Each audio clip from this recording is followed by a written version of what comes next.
दोस्तों, कल्पना कीजिए, आज से ठीक 50 करोड़ साल पहले कोई हिमालय नहीं, कोई गंगा यमुना नहीं, कोई ताजमहल या राजस्थान के रेगिस्तान नहीं। भारत जैसा हम जानते हैं वो कहीं था ही नहीं। पृथ्वी एक अजीब रहस्यमयी ग्रह थी, जहां जीवन समुद्रों में जादू की तरह फूट रहा था और जमीन पर बस खामोशी। यह था कैम्ब्रियन काल, जीवन का महाविस्फोट। वैज्ञानिक इसे कैम्ब्रियन एक्सप्लोजन कहते हैं। अचानक लाखों साल की सुस्ती के बाद समुद्र जीवों से भर गए। लेकिन भारत, वो कहाँ था? उस समय पृथ्वी के सभी दक्षिणी महाद्वीप एक साथ जुड़े हुए थे। एक विशाल सुपर कॉन्टिनेंट जिसे कहते हैं गोंडवाना।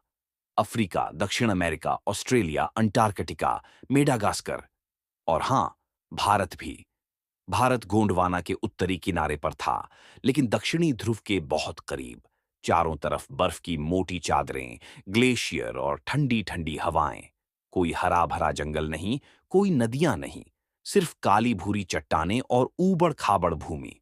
कल्पना कीजिए, जहां आज दिल्ली है वहां बर्फीला मैदान, जहां मुंबई है वहां समुद्र का किनारा। लेकिन कोई इंसान नहीं, कोई जानवर नहीं जैसा हम जानते हैं। जमीन पर जीवन अभी अभी शुरू हो रहा था। शायद कुछ बैक्टीरिया, शैवाल की पतली परतें जो चट्टानों पर चिपकी हुईं। लेकिन समुद्र, ओहो! समुद्र तो पार्टी कर रहा था।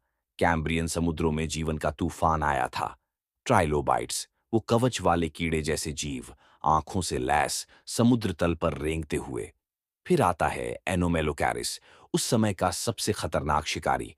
1 मीटर लंबा, दो बड़े बड़े पंजे, तेज आंखें और मुंह जैसे ग्रैबिंग आर्म्स।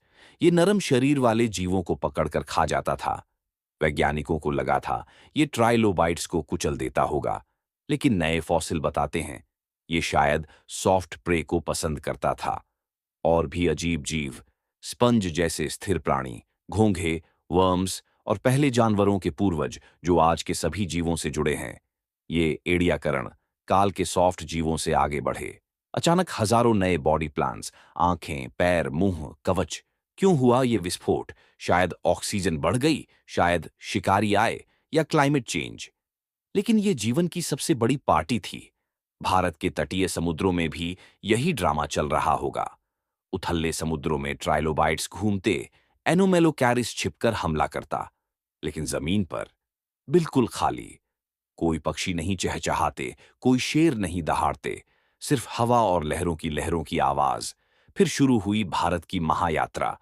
गोंडवाना धीरे धीरे टूटने लगा।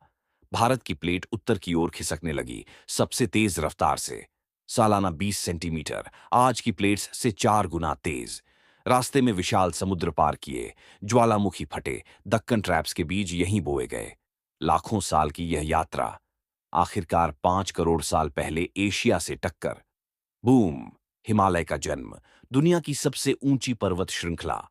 भारत का दक्षिणी ध्रुवी ठंडा इलाका अब उष्णकटिबंधीय हो गया। जंगल उगे, नदियां बहीं, डायनासोर आए गए और आखिर में हम इंसान। दोस्तों, आज का भारत वो प्राचीन गोंडवाना का एक टुकड़ा है जो दक्षिणी ध्रुव से यहां तक आया। ये कहानी बताती है कि पृथ्वी कितनी डायनामिक है। सब बदलता है, महाद्वीप, जलवायु, जीवन। हम सब इस महाकाव्य का हिस्सा हैं। अगली बार जब आप हिमालय देखें या समुद्र में पैर डालें, सोचिए 50 करोड़ साल पहले यही जगह कितनी अलग थी।